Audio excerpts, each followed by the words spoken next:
Добрый день. Ну что, у нас часто спрашивают, можно ли у вас бюджетно отремонтировать машинку? Бюджетно? Да, конечно, можно. Сейчас я покажу, как это делается. Мы берем скотчик. Херак.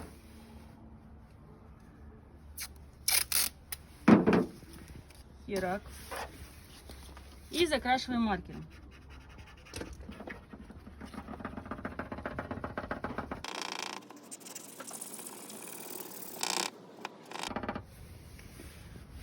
Машинка, не болей.